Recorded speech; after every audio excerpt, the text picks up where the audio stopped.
boa noite, sejam todos muito bem-vindos ao programa Troca de Ideias com o professor Mário Beni. É com grande entusiasmo que apresentamos a série especial Academia, uma iniciativa que busca valorizar e aprofundar os debates sobre temas essenciais para o desenvolvimento do turismo e dos eventos no Brasil e no mundo. Nesta série, destacamos a relevância da Academia Brasileira de Eventos e Turismo, uma entidade que tem desempenhado um papel crucial na disseminação do conhecimento e na promoção de boas práticas no setor. A academia é composta por confrades e confreiras,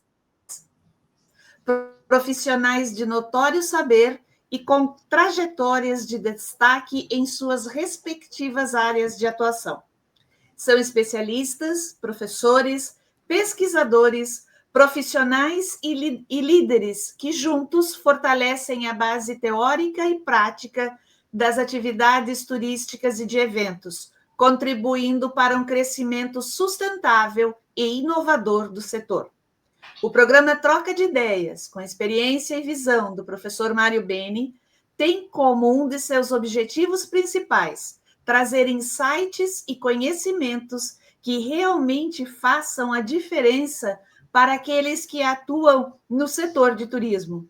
É um espaço para reflexão crítica, a troca de ideias, experiências e a construção de estratégias que beneficiem profissionais e organizações. Com convidados que são referência, queremos enriquecer sua perspectiva e apoiar o desenvolvimento contínuo de competências indispensáveis ao sucesso nesse campo. Acompanhe nossa série especial Academia e mergulhe em conversas que vão além do convencional, agregando valor e incentivando a excelência no turismo e nos eventos. Junte-se a nós e seja parte dessa troca enriquecedora de ideias. Hoje, o nosso convidado é o titular da cadeira 35 da Academia Brasileira de Eventos e Turismo, senhor Carlos Romano Gelser Panzera. Ele é formado em Ciências Jurídicas e Sociais pela Unicinos, possui MBA em Estratégia e Gestão de Supermercados pela EASP-FGV, cursos de extensão na Cornell University e University of Florida, e especialização em marketing pela FAAP e Media Marketing School. Membro do Conselho do Popeye Brasil, da ADVB e da SBVC, fundou a Promovisão, responsável pela organização de grandes feiras e congressos até 2022, quando fundou a Inventoria.com.vc. Planejou, promoveu, comercializou, produziu e organizou vários eventos como ABAD, ABAV, Brasil Cycle Fair, ENIC, Ecos, Exponor, Superminas, Superrio, Simpósio Internacional de RFID, Congresso de Medicina de Família e Comunidade. Promove e organiza viagens técnicas internacionais para a marca Retail Experience. Por 15 anos, liderou e desenvolveu campanhas de comunicação icônicas para os maiores shopping centers de São Paulo. O Shopping Center Norte, Lar Center, Frei Caneca, Internacional Shopping Guarulhos, Santana Park Shopping, Light, Suzano Shopping, Auto Shopping Guarulhos e Pátio Itaquá. Campanhas memoráveis que até hoje são referências no segmento. No Natal Center Norte, foi referência no sorteio avião, helicóptero, iate e até mesmo um elefante branco recheado com $200 mil. Além de toda a comunicação dos empreendimentos. Desenvolveu campanhas de comunicação, eventos, trade marketing e gerenciamento por categoria para empresas como Ambev, Coty, HP, Hipermarcas, IBM, Kraft, M. Dias Branco, Nestlé, P&G, Philips, SAP, Vult, Carrefour, GPA, Walmart, entre outras. Participa constantemente de grandes feiras internacionais como NRF Big Show, Anuga, Antad, FMI, Cial, Go Foods, Fruit Logística e Attraction, PMI, Euroshop, Global Shop, CES, Sign China Expo, Hong Kong Electronics Fair e Milão Expo. Foi um dos criadores e responsável pelo planejamento, promoção, comercialização, produção e organização da maior feira de supermercados do mundo, a APAS Show. Hoje conosco o senhor Romano Panzeira falará sobre a logística por trás dos grandes eventos. Professor Mário, com o senhor. Sejam muito bem-vindos a este espaço de convergência, ideação e compartilhamento. Meu caríssimo confrade, Carlos Romano, que vai nos brindar hoje com a sua palavra sobre um tema muito importante para o setor de evento, que é exatamente a logística por trás desses eventos, que são muito complexas e depende de muita experiência e, evidentemente,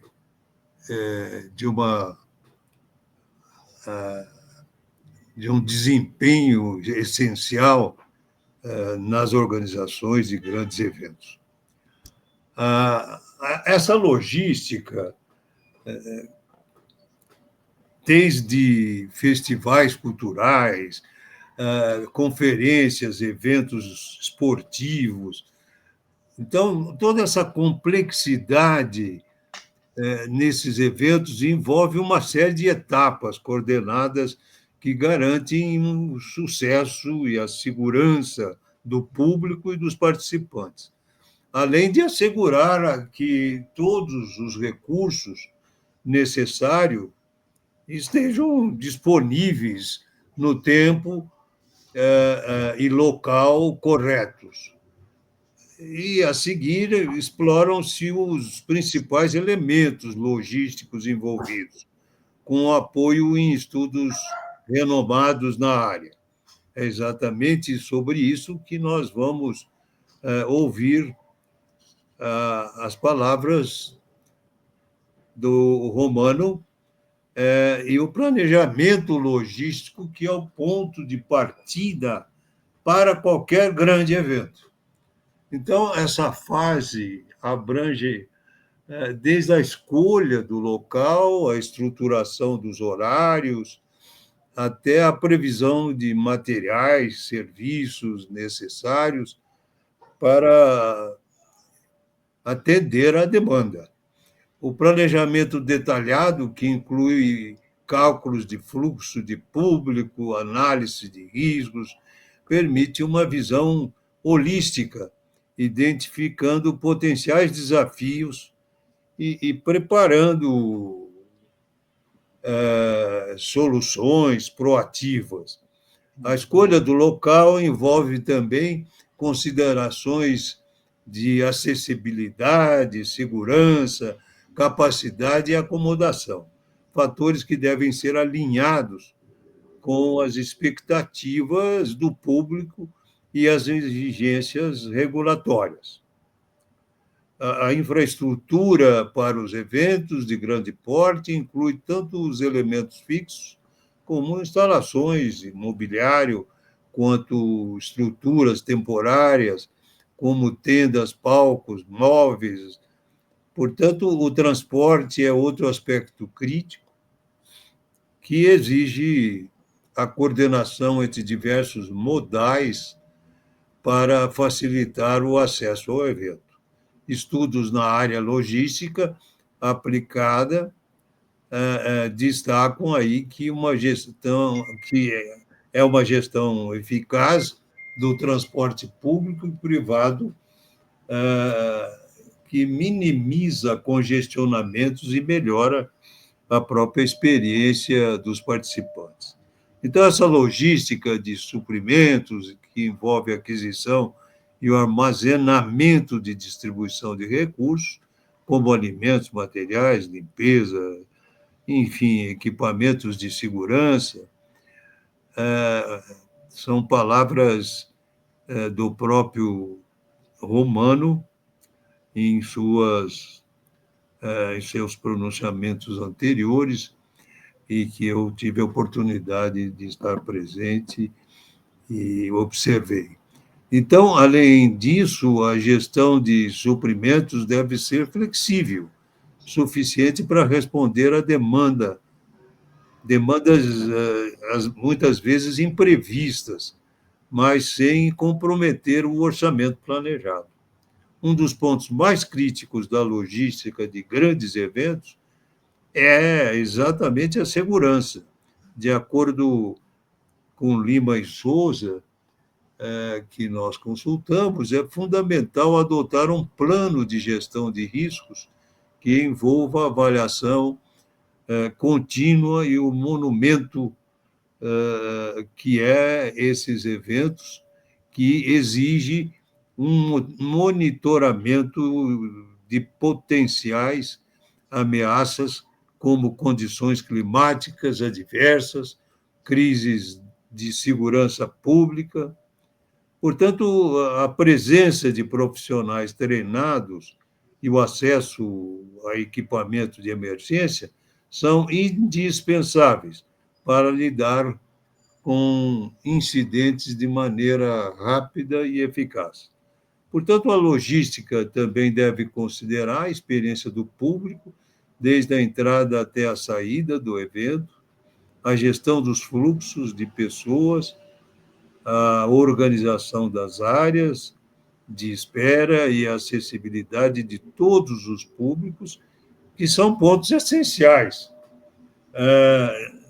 E estudos indicam que uma experiência bem organizada aumenta e muito a satisfação do público e a imagem positiva de um evento. Então, dito isto, com essas palavras iniciais, eu quero convidar o nosso companheiro, confrade da Academia Brasileira de Eventos e Turismo, para as suas considerações. Muito obrigado, professor Mário Beni, pelo convite, de estar aqui compartilhando com a sua audiência, grande audiência aí, da área de eventos e turismo, sobre essa que é uma variável muito falada, mas pouco tratada em profundidade, que é a logística de eventos, né? Então, a gente fala muito na logística por trás do evento como uma chamada-chave, né? Mas aí vem a primeira questão, né? As docas estão atrás do pavilhão ou estão na frente do pavilhão, né? Estão de um lado ou estão do outro? Ou nem foi previsto pelo arquiteto que desenhou o pavilhão docas. Nós tivemos oportunidade já, por muitos anos, de visitar e promover eventos em vários pavilhões e hotéis que não possuem docas, por exemplo. Então, imagina como a gente vai produzir e montar toda a infraestrutura para uma feira, ou para um grande congresso, ou para um show, enfim, que a gente tenha minimamente condições e recursos para fazer e promover as instalações necessárias para o sucesso do evento, que é o que o público-alvo, de um modo geral, né, o consumidor daquele evento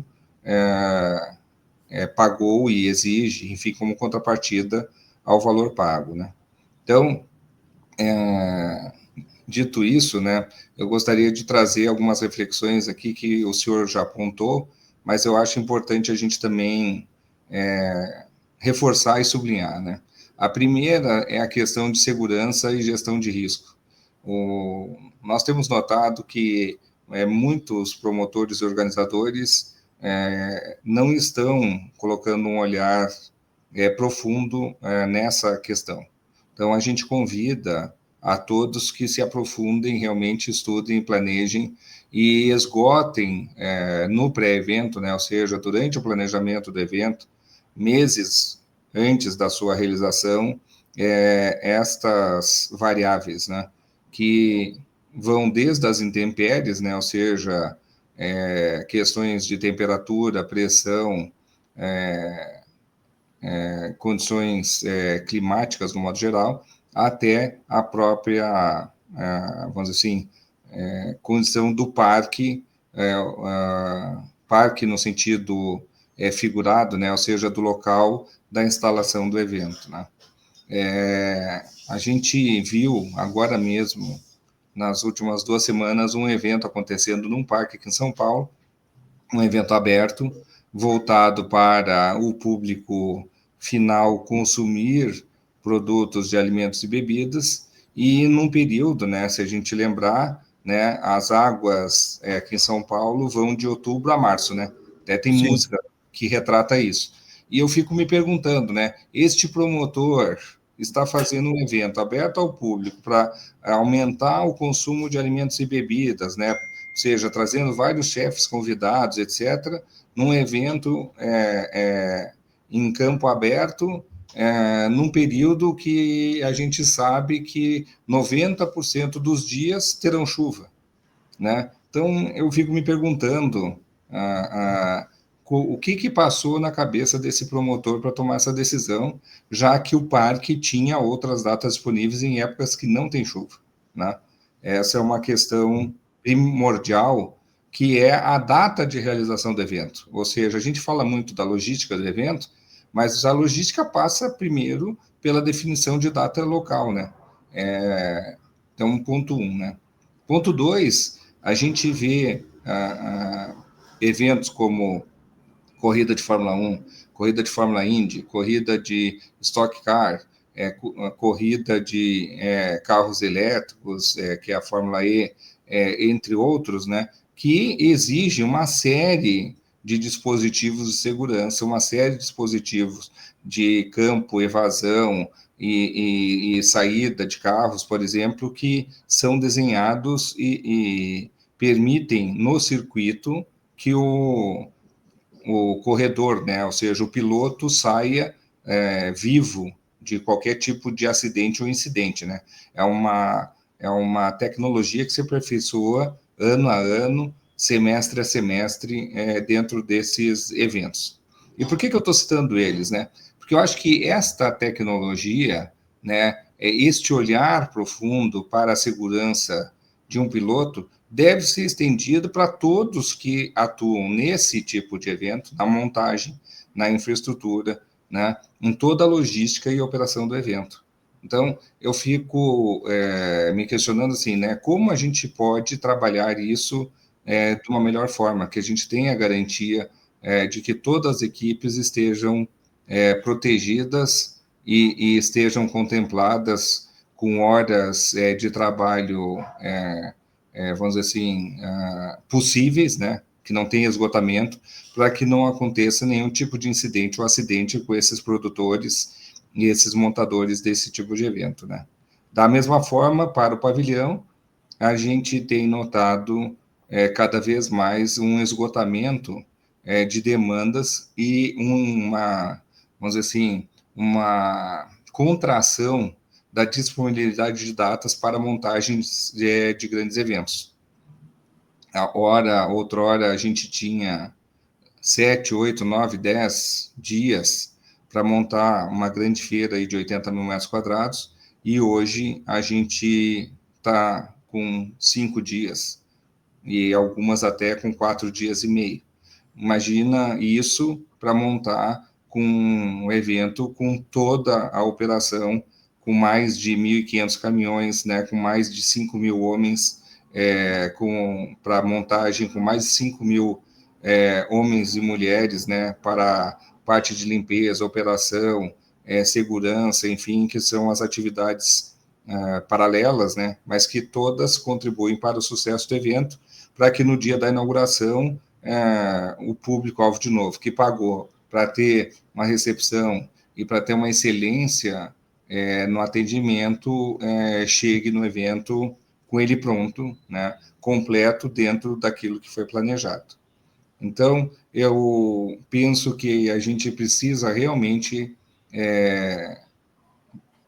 promover informações e conhecimento para serem compartilhadas entre os líderes desse nosso negócio chamado eventos e turismo.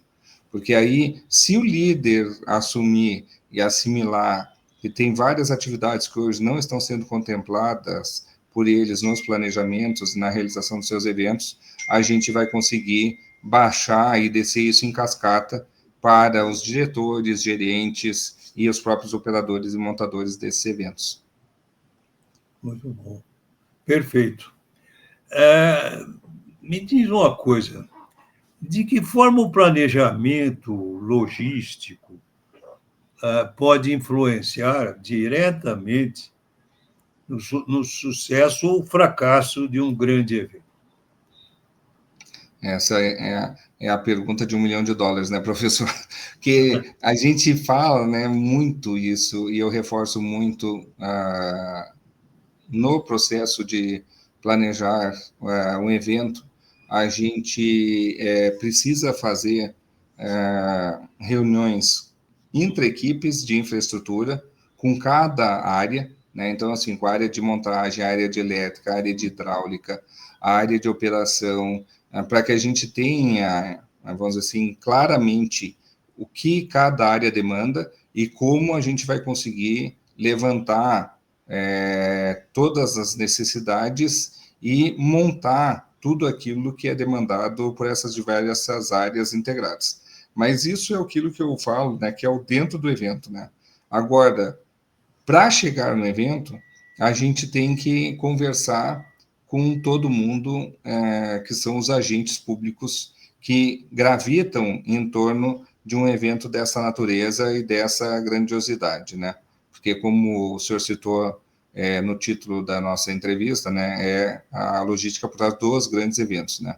Então, por exemplo, é muito importante ter uma reunião com o batalhão de polícia militar que circunda esse local do evento, com o pessoal da Polícia Civil, né, a delegacia de Polícia Civil que circunda esse evento, porque a gente sabe que tem N atividades que podem acontecer em paralelo e que a gente fica lá como evento vulnerável, então tem que ter essa proteção do agente público.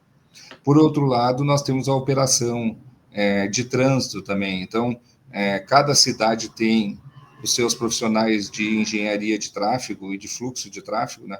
E também tem um batalhão de polícia de trânsito em várias cidades, dependendo do tamanho da cidade. Então, é importantíssimo promover reuniões com esses agentes públicos também, para definir qual será o fluxo do trânsito, quais serão as ruas que serão bloqueadas, quais serão as ruas que terão seu trânsito invertido, como se fazer a sinalização de acesso a essas ruas para que o evento flua da melhor forma possível, né? E, por fim, tem uma terceira variável, que são vamos dizer assim, os transportes públicos, tanto locais quanto interestaduais, que a gente também promove reuniões. Então, a gente promove reuniões com os gestores dos aeroportos e das rodoviárias, no caso das grandes cidades, né?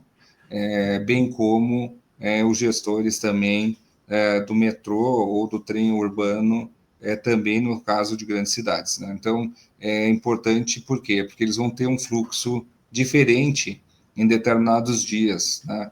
Muitas cidades prevêem redução de transporte urbano nos finais de semana. Agora, se a gente tem, num determinado final de semana, um grande evento que vai ser direcionado para um bairro, para aquele bairro, o metrô, o trem, o ônibus circular e assim por diante, né? O volume de táxis e aplicativos tem que ser reforçado, né? E não minimizado como num final de semana tradicional. Então, é extremamente importante esse tipo de reuniões, né, para que o planejamento logístico se materialize e a execução da montagem, da produção do evento aconteça da forma, vamos dizer assim, imaginada, sonhada, né, e desenhada pelo grupo que criou o evento. Né? Seu Romano, aproveitando aí o gancho das reuniões com as lideranças, enfim, os vários líderes que o senhor mencionou, uma pergunta: mão de obra.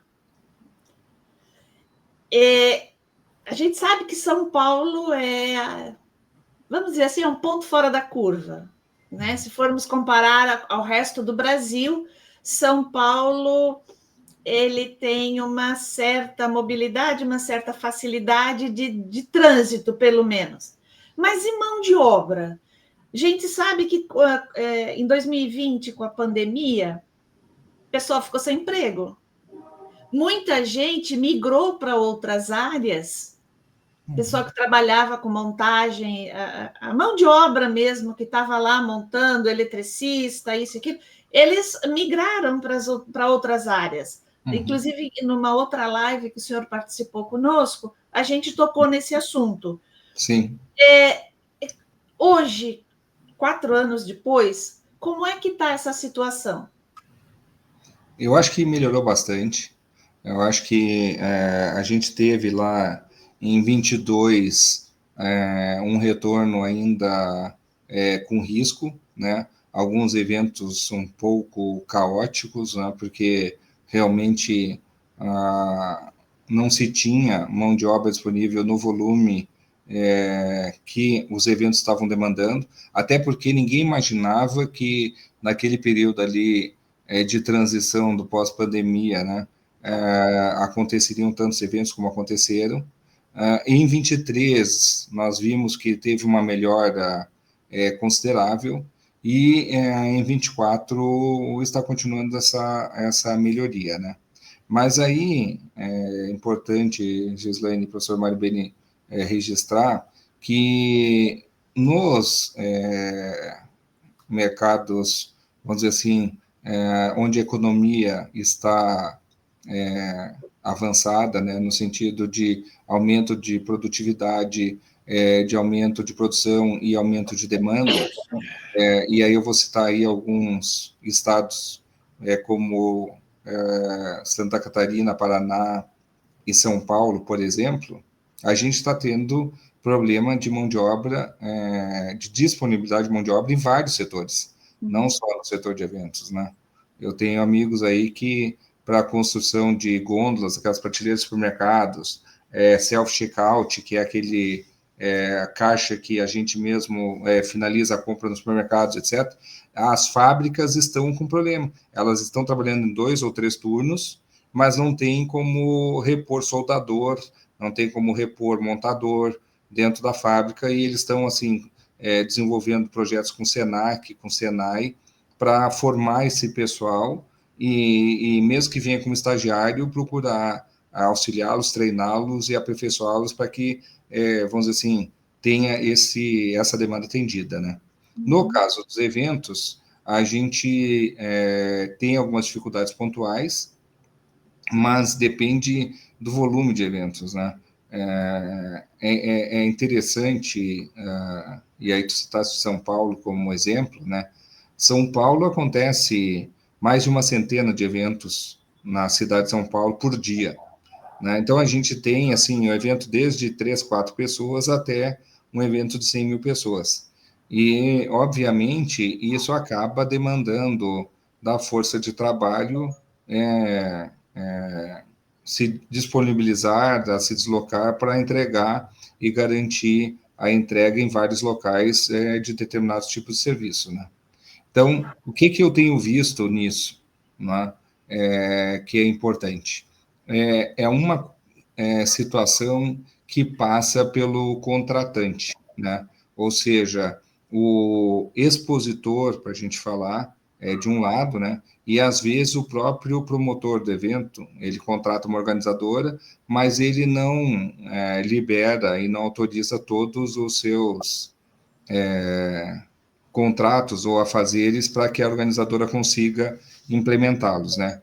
E o expositor, por outro lado, às vezes demora para tomar decisão na aprovação do projeto do stand por N variáveis, né?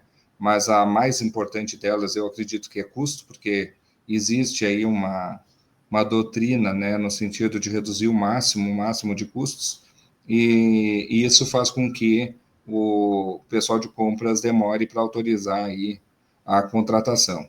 E aí o que acontece, né? Num período em que a gente tem montar eventos e feiras em todos os pavilhões, então aqui em São Paulo, só para citar alguns, né? A gente tem o Expo Transamérica, a gente tem o Expo Center Norte, a gente tem o São Paulo Expo, a gente tem o Pro Magno, a gente tem o AMB, para falar 5 maiores, né? Fora nos hotéis, grandes hotéis como o World Trade Center, Sheraton, como o Hilton, como o Hyatt, para falar só da Berrini, sem falar da Paulista e outras áreas, né? E também sem falar de outros pavilhões, como a Arca e pavilhões menores, né, de 5, 7, 10, 12 mil metros, que tem espalhados aqui nos diversos bairros de São Paulo. Então, imagina uma semana que não precisa nem imaginar, né? Ou seja, no sentido figurado, né? Várias semanas a gente tem feiras de vários portes em todos esses pavilhões. Só que o marceneiro, eletricista, não consegue ir, né? Porque ele não é um avatar, né? Está em todos os lugares ao mesmo tempo. Então a gente passa a ter problema, né? E aí volta, vamos dizer assim, a origem da nossa conversa aqui, né? Como é que fica esse planejamento logístico se eu sou refém de uma decisão de um departamento de compras de uma determinada empresa que não me autoriza há 10 dias antes? Então, assim, né, eu fico refém, ou seja, 10 dias antes eu vou para qual lado, né? Eu vou para a Zona Leste, Zona Norte, Zona Sul ou Zona Oeste? O que eu vou fazer, né? Então, a gente está tendo esse problema, sim, mas eu acho que é mais originado, como eu falei, pelo contratante do que pela disponibilidade da mão de obra. Se a gente tivesse, como era até os anos 20, e 20 eu falo não do século passado, tá? Anos 20 deste século, né? Ou seja, 2019, 2018, a gente tinha as contratações com mais tempo. Ou seja, as indústrias entendiam que era importante fechar o contrato até 2, 3 meses antes do evento, entendeu? Mas agora tem muita indústria, e aí indústria no sentido genérico também, né? Ou seja, indústria de produtos, serviços e equipamentos, né? Ou seja, bancos entram aí, né? Empresas de software, empresas de RH, etc., que participam de exposições e feiras, que ficam definindo contratações 15 dias antes do evento, né? Então, imagina a loucura que é para o operador, para o organizador, para o montador, para todo mundo colocar de pé um stand de 200, 300, 400 metros que foi decidido 15 dias antes. Como é que o senhor lida com isso? Com os seus longos anos de experiência, como é que o senhor lida com isso? Eu procuro, junto com a equipe, aprender a dizer não, né? Que é muito difícil, né? Porque a gente tem orçamento, a gente tem custos que precisam ser pagos dentro da empresa, né? A gente precisa, como diz o outro, fechar a conta no final do mês, né? Mas, à medida do possível, eu procuro, sempre que fica à mercê, dizer não, ou o contrário, né? Ou mostrar para o cliente contratante que aquele produto ou serviço que ele quer, neste momento, teve um aumento de custo, porque a gente vai ter que botar mais pessoas, senão não vai conseguir botar de pé o negócio dele. Então, tem essas duas variáveis que a gente tem visto, né? Por exemplo, né? Se eu precisava levar um caminhão com stand montado para o pavilhão do AMB, e eu caminhão, né, o evento, a montagem foi aprovada uma semana antes, eu vou ter que levar o stand todo desmontado em 3, 4 caminhões, né? Se eu tinha lá previsto que seriam 15 pessoas para montar, agora eu vou ter que ter 30, porque não tem como, porque não teve a pré-montagem, que é o ideal, né? O que eu ensino, e literalmente ensino os clientes, né, ao longo desses anos todos, é de que eles visitem o seu montador, visitem lá o pavilhão da montadora, acompanhem a montagem do seu stand antes da feira, e que o stand literalmente seja, entre aspas, um Lego, né? Mesmo esses que a gente vê, grandes stands montados usando infraestrutura de madeira, de ferro, alumínio, vidro, etc., né? Que são construídos, mas que eles sejam construídos antes no pavilhão e levados de forma a serem encaixados, né? E ter uma mão de obra mínima, complementar lá dentro do pavilhão. Então, com isso, a gente garante uma excelência na entrega e a qualidade da entrega do stand conforme a contratação aprovada, né? Ô, Mano, considerando esse gap de mão de obra na demanda, da preparação, da infraestrutura, dos eventos, como suprir essa dificuldade? Não seria importante explorar mais um pouco o SESC, SENAC, enfim, todas essas áreas de formação de mão de obra especializada, e aproveitar os alunos, até como incentivo, os alunos que ainda estão cursando, principalmente aqueles dos últimos períodos, que já estão próximo da formatura, não seria uma forma de atender esse gap, porque, veja, é difícil, realmente eu imagino o que pode ocorrer pela dificuldade no sentido de buscar mão de obra especializada num momento em que é crucial, não é? Então, essa mão de obra temporária, com palcos móveis, tendas, Sim. docas, como é que não contribuiria para a maior flexibilidade logística dos grandes eventos? Eu acho que a UBRAF, lá, que é a União Brasileira de Promotores de Feiras e Eventos, né? A ABRAP, que é dos produtores, o Sindiprom, que é o sindicato das empresas promotoras, que são liderados, né, pelo Doreni, pelo Paulo Ventura, pelo Armando Campos Melo. Esse pessoal está fazendo esse tipo de gestão junto a essas organizações, né, e instituições e fundações para gerar e gerir esse tipo de curso e treinamento para formar o pessoal técnico, principalmente, professor. Porque a gente teve uma preocupação, e eu lembro que há 20 anos atrás, né, eu até fui professor no curso de pós-graduação do SENAC, né, em eventos, mas eu acho que a gente, em pós-graduação e graduação, a gente até tem hoje bastante gente formada para eventos de turismo, né, do modo geral. Né? O que falta, de um lado, na minha visão, para este público, né, é uma especialização de excelência, né, que eu acho que esse papel, a Academia Brasileira de Eventos e Turismo, né, com aquele programa de certificação, né, o SERG, tem feito isso. Então, este é um lado, mas o outro lado são os entrantes, né, que eu diria, ou seja, o corpo técnico, né, é o marceneiro, é o pintor, é o eletricista, é o montador, é o pessoal do buffet, é o garçom, é o barman, a cozinheira, né, é o segurança. Então, esses entrantes, essas atividades que hoje tem um nível técnico de formação é que precisam ser contemplados, na minha opinião, e a gente tem um mundo aí para ajudar, mas eu acredito bastante que o Armando, Paulo Ventura, o Doreni estão trabalhando nesse sentido, né? E a academia está apoiando eles também nesse sentido, através do nosso presidente, até dos outros confrades e confreiras que estão lá na frente da academia, que a gente tem visto isso para esse programa de formação, né? Mas tem um detalhe aí, como o senhor falou, que é o que nós chamamos de serviço temporário, né? Então, hoje, a legislação de serviço temporário, ela tem parâmetros importantes que a regem, né?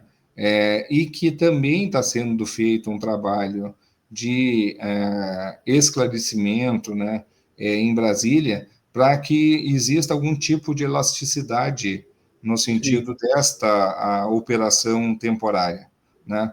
Por quê? Porque, às vezes, né, a gente vê um montador lá, ou um eletricista, para citar dois, tá? Eu vou citar 4 profissionais de montagem, né? Então, assim, tem o montador, o eletricista, o carpinteiro e o marceneiro, né? E o pintor, certo? Bom, e tem uma figura chamada tapeceiro, que é o cara que faz a colocação de toda a comunicação visual, do modo geral, e as lonas nos estandes, né? E também para o promotor, para o organizador. Bom, pois bem, às vezes chega lá no pavilhão, começa a montagem, e aí para, vamos dizer assim, a montagem começa às 8 horas da manhã. Aí chega às 11 horas, porque, como eu lhe falei, né, a aprovação demorou, então tem que vir lá do pavilhão da montadora o segundo caminhão.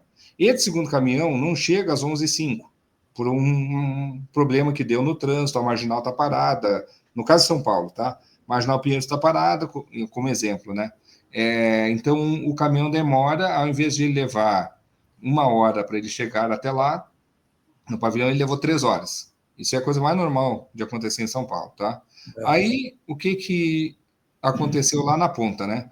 O profissional ficou das 11 da manhã às 2 da tarde, que são essas 3 horas, certo? Sem trabalho nenhum, certo? E aí ele começa às 2 da tarde de novo a trabalhar. Só que do ponto de vista da legislação atual, está contando essas horas dele como trabalhadas, só que ele não trabalhou nada, né? Então, do ponto de vista do promotor, ele vai ficar até às 10 da noite para acabar de montar. Do ponto de vista da legislação, ele só pode ficar até às 6 da tarde, porque já deu as 8 horas dele com mais 2 horas de descanso, entendeu? Então, a gente tem esse problema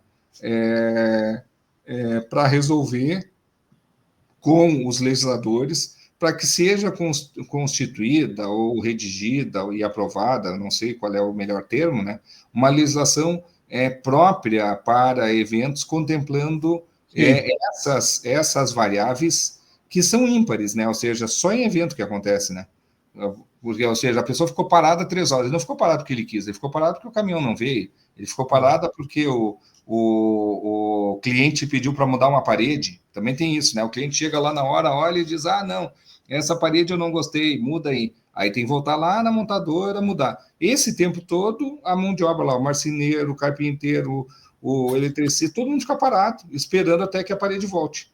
Então, a gente precisa ter, vamos dizer assim, essa mudança que eu falaria, né? Eu chamo de aperfeiçoamento da legislação, eu não chamo mudança da legislação, né?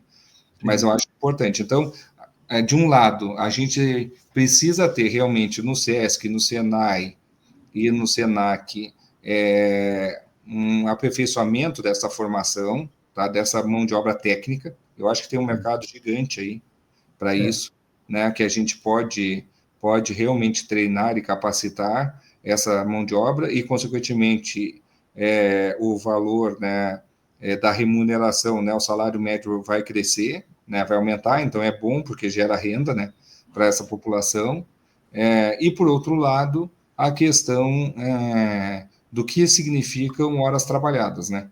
Horas efetivamente trabalhadas. Como é que se mede isso, né? E como é que se garante que essa hora não seja considerada hora extra, por exemplo, entendeu? E o descanso, né? É verdade. Pois é, mas o que eu acho importante eu não sei como é que queria que você aprofundasse um pouquinho mais. Uhum. Veja que, normalmente, o organizador do grande evento, uma feira do porte dessas todas que você descreveu, ele contrata uma empresa que é especializada na montagem de toda a infraestrutura necessária, mas por sua vez, vai terceirizar os serviços que você se referiu agora, com uma descrição muito correta e bem detalhada. E assim vai. Aí a dificuldade dessa mão de obra que muitas vezes passa até a ser quarteirizada. Com certeza. Não é verdade? Quer dizer, Com há uma certeza. cadeia aí que se configura e aí fica complicado, porque realmente com todas essas dificuldades de locomoção, de deslocamento, enfim, São Paulo tem N problemas de deslocamento. Eu acho que é o maior problema realmente que nós temos é o trânsito caótico, sem condições, pelo número de veículos que transitam em São Paulo. Na verdade, assim, professora, ótimo citar, né? A cadeia de contratação em eventos realmente ela até o quarteirizado é o mínimo, né? Exatamente. Ou seja, o promotor contrata um organizador, né? Ou seja, né? Porque às vezes o promotor ele só é dono do evento, né? Ele pensou o evento, criou o evento, etc. Né? E aí vendeu. Aí ele contrata um organizador para botar de pé esse evento dele. Aí o organizador contrata uma montadora. A montadora contrata o empreiteiro. Então, aqui a gente já tem 4, né? Já tem o quarteirizado. E o empreiteiro contrata subempreiteiros, né? Porque o empreiteiro lá, ele contrata, né? O pessoal de elétrica, era isso. Né? Uma equipe de elétrica, uma equipe de marcenaria, uma equipe de pintura, que são pequenas empresas, né? Microempresas, né? Para atender esse empreiteiro que atende o montador, que atende o organizador, que atende o promotor. Então, nós temos cinco vamos dizer assim, níveis de contratação. No mínimo. Então, é aí que eu coloco, sabe? Quando chega lá na ponta, o marceneiro está lá 10 dias do negócio e ele diz, pô, eu vou para cá ou vou para lá, né? E aí, se ele fecha um stand A num lugar, e aí o outro que sempre contrata ele, né? Que aí existe esse negócio da relação, né? Também de parceria, confiança, etc, né? Aí chega lá e diz para ele assim, não, mas, cara, o meu cliente fechou só ontem, me ajuda aí e tal. E o marceneiro, para não dizer não para o cara, né? Para esse cliente dele de anos, ele acaba, às vezes, correndo o risco de comprometer a excelência na entrega, porque ele já tinha fechado um outro stand de um outro cliente X, montador, enfim, que garantia a ele o faturamento para aquele mês, né? E aí é que começa o problema, entendeu? Porque aí chega e nós temos um quarteirizado ou mais, né, na escala, né? Não sei se seria quinteirizado o termo correto. Por aí. Né? Que às vezes não consegue entregar porque ele acabou sendo contratado muito em cima da hora por um parceiro dele que é extremamente importante para ele, né? E ele, por outro lado, está atendendo um novo cliente que foi legal, profissional, e o contratou com o tempo certo, e etc, etc, etc. Né? Então, é um problema realmente que a gente está tendo, e que aí eu vejo um pouco do mercado europeu e americano, né? Que o mercado europeu e americano, eles chegam lá para o promotor, né? O promotor chega lá para o expositor e diz assim, ó, para você participar dessa minha feira, 3 meses antes você tem que entregar tudo. Então, ele força o expositor a contratar os serviços de montagem e operação, entendeu? E eu acho que isso tinha que vir para o Brasil, né? Eles fecham o cronograma 3 meses antes. 3 meses antes, a montagem, por exemplo, tem que estar pronto. Então, se para estar pronto 3 meses antes, a concorrência tem que ser 6 meses antes, Sim, 5 meses antes, etc. Entendeu? É. Então, eu acho que esta decisão, e isso vai também para o pavilhão, professor. É interessante lá que eu fiz um curso agora de gerência de feiras internacionais, lá com uma associação americana, IAA, que chama International Association Exhibitors, não lembro, International Association Exhibitors and Expositors, eu acho que é isso, né? IAA. E eles mostram isso, né? Que o próprio pavilhão também exige isso. Então, eu acho que é o BRAF, por exemplo, que reúne os principais promotores de feiras e eventos, né? Junto com a BEOC, que é congressos, poderiam criar uma normativa, né, uma bibliografia de recomendações para que os promotores comecem a adotar isso, e os pavilhões e hotéis também, né? Então, isso Sim. Eu acho que a gente teria, vamos dizer assim, uma qualidade, uma excelência de entrega e execução melhor, mais tranquila e menos exacerbada, vamos dizer assim. Outro ponto que eu gostaria de perguntar Sim. é como a presença de profissionais treinados em segurança pode influenciar a resposta de emergências em eventos de grande porte. Quais os desafios específicos que são enfrentados ao se implementar um plano de segurança eficaz para eventos de grande porte, no grande número de participantes? Hoje a gente tem 3 ou 4 consultores nesta área, importantes consultores nessa área, que ajudam, né? Inclusive tem bibliografia já, né? Tem livros de mais de um autor, né? Mais de um autor. Eu conheço 2 livros sobre isso, né? Que falam exatamente do que precisa ser feito para garantir a segurança do evento e minimizar os riscos para o promotor e, consequentemente, né, para o consumidor, ou seja, para quem está lá assistindo o show, ou a feira, ou a corrida, enfim, né, nos diversos formatos de eventos que nós temos aí. Então, tem características que vão desde os treinamentos básicos de primeiros socorros, né, passando pela parte de fiscalização de EPI, né, que são os equipamentos de proteção individual, dependendo do evento, né. Por exemplo, né, tem eventos e feiras hoje que tem roda gigante. Então, assim, na roda gigante lá, ela foi montada, né, de acordo com todos os procedimentos de EPI e qual os EPIs que o frequentador lá, né, que vai entrar na roda vai usar, enfim. Então, isso é um ponto, vamos dizer assim, de alguma forma importante. E, por fim, também a parte de treinamento mesmo, né, de cortesia, gentileza, educação, ESG, diversidade, né? Não é porque a pessoa tem uma cor diferente da minha que eu vou tratá-la de forma desigual, não é porque a pessoa tem um comportamento e uma opção sexual diferente da minha que eu vou tratá-la de forma desigual, não é porque a pessoa tenha um estilo de comportamento, né, visual, né, ou seja, o cabelo pintado, tatuagens, roupas, enfim, diferente das que eu tradicionalmente uso depois do meu uniforme, que eu vou tratá-la de forma desigual. Então, todas essas questões, né, ligadas à diversidade, né, ao respeito, a gênero, etc., tem que ter treinamentos muito, muito acentuados, né?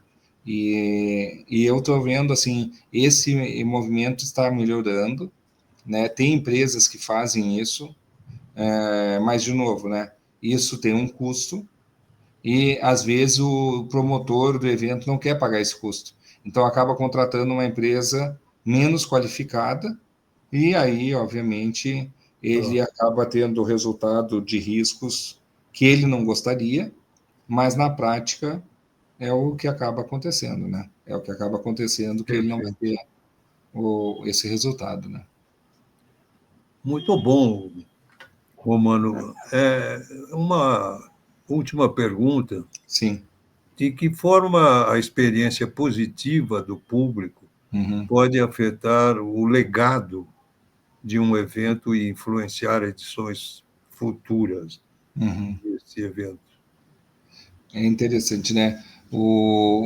A professora Marisa fala muito, Marisa Canton, né? Foi sua Sim, aluna, nossa, inclusive, né? um prazer.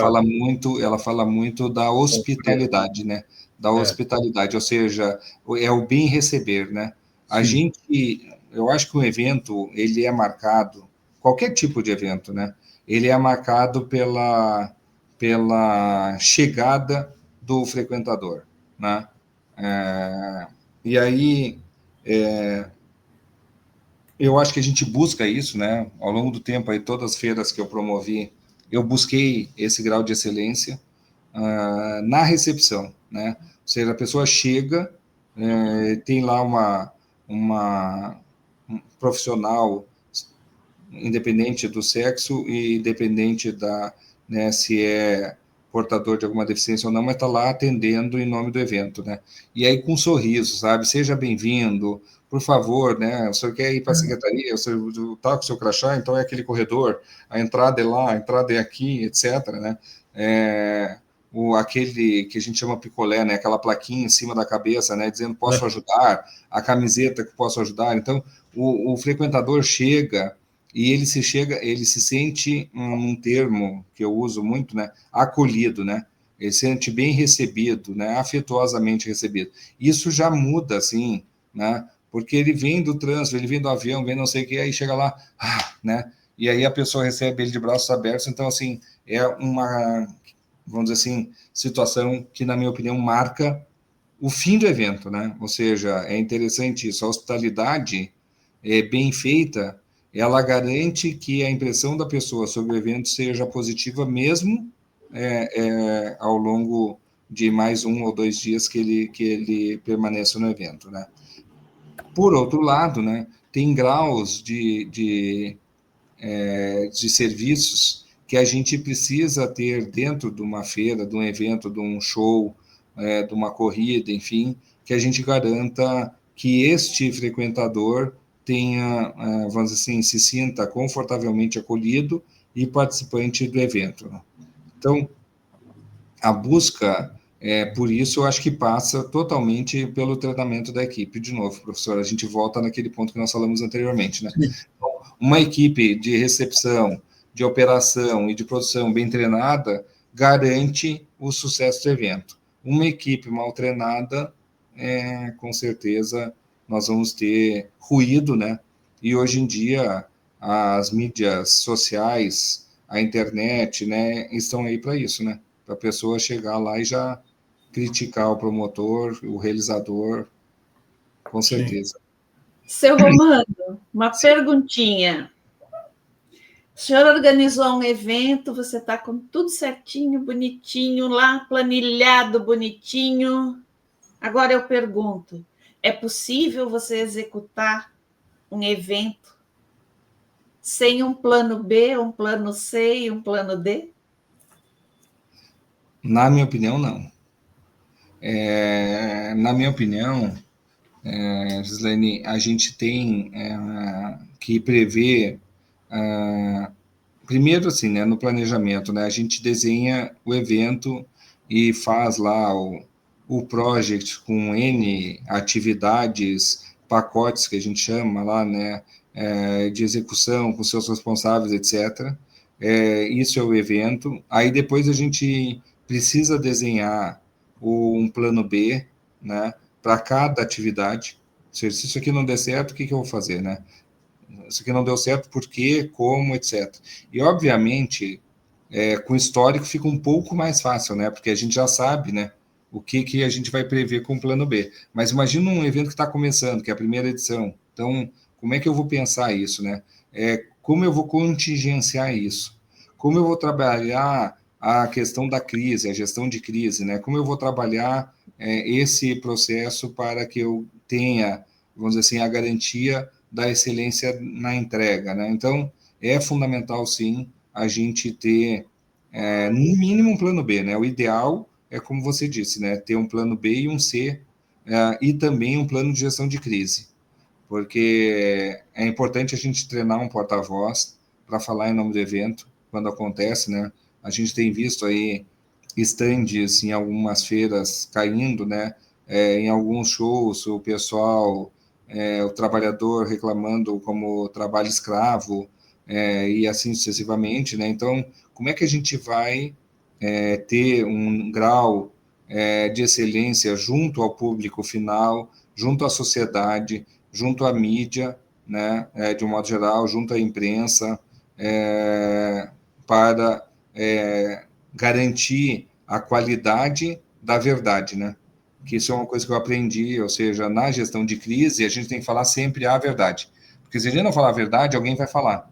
E aí cai por terra, desmorona toda a nossa autoridade sobre o evento do qual nós somos o promotor ou organizador, por exemplo, entendeu, Gislaine? É bastante complicado. O senhor citou a questão de organizar, por exemplo, quando se tem um evento num lugar, eu usei como exemplo São Paulo, mas o senhor já trouxe para um lugar menor, os desvios e tudo mais. Sim. Eu estou em Santa Catarina. Sim. E quando eu cheguei aqui, tinha um evento de grande porte e realização de sonho de muita gente. Sim. Eu acredito que muita gente saiu insatisfeita em virtude da logística do evento. Sim. E foi fácil observar enquanto eu estava passando nas proximidades. Uhum. A falha, o gap que houve no transporte das pessoas até chegarem no evento. Ao evento. Uhum. Então, tudo isso que você falou aqui, a gente que passa por fora, você não participa do evento, observei isso aqui, observo em São Paulo, eu moro próximo a um espaço de grandes eventos, que é o Allianz Parque. Uhum. Então, ali você tem um problema de logística. Pompeia, né? Para tudo, trava tudo, né? Trava tudo, e assim, é muito complicado. Se você entra no shopping que tem ali do lado, sim, é impressionante. O pessoal está transitando por ali, você sente os passos das pessoas no shopping, eles são potencializados, porque de tanta gente que tem ali. Sim. E quem vem de fora para esses shows ali no entorno do Allianz, eu acredito que se sentem perdidos. Uhum. Porque é um frenesi das pessoas passando de um lado para o outro, de um lado para o outro, que de repente, se você para observar, você não sabe para onde essa multidão está indo. Sim, sim. Né? Então, essa questão de logística, de trânsito. Está sendo, tá sendo feito, né? Eu vou começar de trás para frente, tá, Gislaine? Só para comentar primeiro o que tu colocou do Allianz ali, né? Eles estão trabalhando fortemente ali com a CET, né, que é a Companhia de Engenharia de Tráfego, e a Polícia Militar aqui de São Paulo, né, no sentido de atenuar isso, né? Então, algumas medidas, ou seja, tudo é um aprendizado constante, né? Então, vai se construindo esse aprendizado, né? Então, algumas medidas que eles começaram a tomar agora, nos últimos tempos, foi de que, primeiro, na hora de que acaba o show ou o jogo, primeiro saem as pessoas que não têm carro, entendeu? Dali e do shopping. Então, a saída primeiro são os pedestres, né? E aí, meia hora depois, 40 minutos depois, uma hora depois, dependendo desse fluxo, é que são autorizados de novo a saída de carros do Allianz ou dos estacionamentos ao redor e do próprio shopping ali, entendeu? Então, foi uma forma que eles tiveram de beneficiar a pessoa e incentivar a pessoa a não ir de carro, né? Entendeu? Não ir de carro para pegar lá depois trem, metrô, aplicativo ou o que for, né? Nos arredores ou distante dali, né? Tu citaste Santa Catarina, né? Santa Catarina a gente tem grandes eventos ali e parques instalados, né? Então, a gente vê que também é um estado de excelente potencial para construir mais pavilhões, né? Tem esse novo pavilhão lá em Camboriú, né, que foi construído, né? Tem o antigo ali de Joinville, né, na estrada, tem um interno, mas tem também uma coisa interessante, né, que eu vi, não em Santa Catarina, mas no Paraná, um pavilhão numa cidade X lá que o prefeito construiu muito longe da área, vamos dizer assim, central da cidade, né? E aí o que aconteceu? O pessoal não contrata aquele pavilhão porque fica completamente longe de tudo e a pessoa sabe que vai ficar refém, ou seja, depois que ela vai para lá, ela não tem como sair de lá porque nem táxi quer ir lá buscar ela, entendeu? Então tem umas coisas também que às vezes o órgão público ou o empresariado local tem umas ideias assim que a gente fica pensando, né? Como é que foi que chegou nisso, né? Porque aí entra a logística de novo, né? Ou seja, a pessoa está lá, não tem onde comer, aí o pavilhão, como ele tem uma vida útil de 50 dias por ano, ele tem que cobrar 6 vezes mais uma refeição, então ele não consegue cobrar, por exemplo, R$ 20, ele tem que cobrar R$ 100 para pagar aquela conta daquela cozinha industrial, etc., que ele instalou, e aí a pessoa não consegue comer, mas também não consegue levar uma alimentação saudável dentro da mochila, porque não tem um local também dentro do pavilhão para guardar essa mochila, enfim. Então, a gente ainda tem muito para crescer e aprender nessa parte de logística de eventos. Mas eu acho que esse ponto do seu evento grande aí que frustrou o pessoal, provavelmente tenha sido a falta dessa conversa, né, entre a Polícia Militar local de Santa Catarina, mais a Companhia de Engenharia de Tráfego dessa cidade, onde se instalou esse evento, e o promotor, né, certamente, se tivesse ocorrido uma conversa, um mapeamento dos arredores, teria sido minimizado, né? Eu não digo que com certeza mudaria, mas minimizado certamente, né? Professor? Bom, eu quero aproveitar e agradecer ao Romano, meu caríssimo companheiro, confrade, sempre muito claro na sua exposição, detalhando de uma forma brilhante toda a sua descrição do arcabouço de um evento, e isso é muito importante para os alunos e para o público que nos assiste, que busca, que a maioria deles são professores, são empresários, e que pouco conhecimento tem da logística toda e da abrangência dos eventos de grande porte. Uhum. Então, esse último exemplo que você ofereceu realmente mostra que aquilo que eu venho dizendo há mais de 50 anos na academia, a dificuldade de uma visão holística.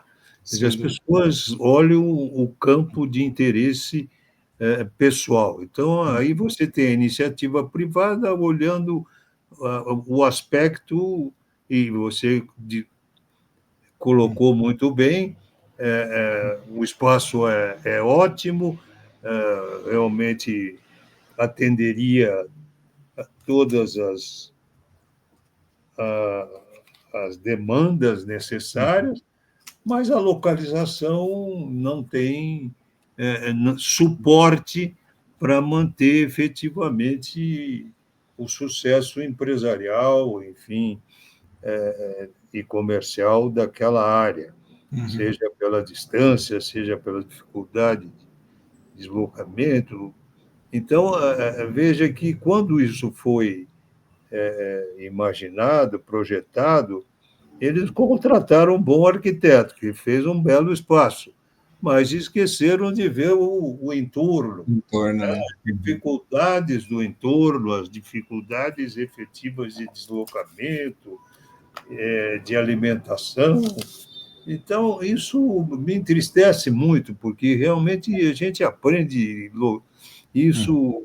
Eu aprendi na engenharia, depois em outras áreas, enfim, e as coisas continuam do mesmo jeito, né? Isso, essa visão, o mais culpado disso tudo é o Estado, que tem, na verdade, a obrigação de ter essa visão completa, holística, intersetorial, transversal, e que não tem.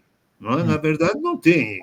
O pessoal, depois que... Quantos exemplos existem, Romano, aí nos estados, em vários estados, né, que fazem centro de convenções e depois abandonam, porque não pensaram nessa logística toda que nós falamos hoje, que você muito bem Sim. apresentou. Então, obrigado pela sua participação. Temos realmente um material muito rico para disseminar aí para os nossos companheiros que nos seguem. Eu que agradeço assim, a oportunidade e o convite, mais uma vez, professor Marbeni. É uma honra para mim compartilhar essa experiência e esse pequeno conhecimento que eu tenho aí Não é muito grande. trazer para vocês, né? E agradecer a Gislaine também, o seu apoio aí na logística para eu estar aqui, né? Que me ajudou muito aí, avisando, né, horários, etc, etc, etc. Então a gente vê que até uma entrevista, uma gravação, né, um programa Tem ao que ter vivo, logística. tem que ter toda a logística anterior, né? Então, muito obrigado aí, Gislaine, Obrigado. também pelas suas perguntas aí, muito, muito pertinentes, muito assertivas. Obrigado. Nós que agradecemos a sua participação, senhor Romano, e lembramos a todos que estão nos acompanhando que na próxima semana nós receberemos mais um confrade ou confreira em nossa série especial Academia. Até lá!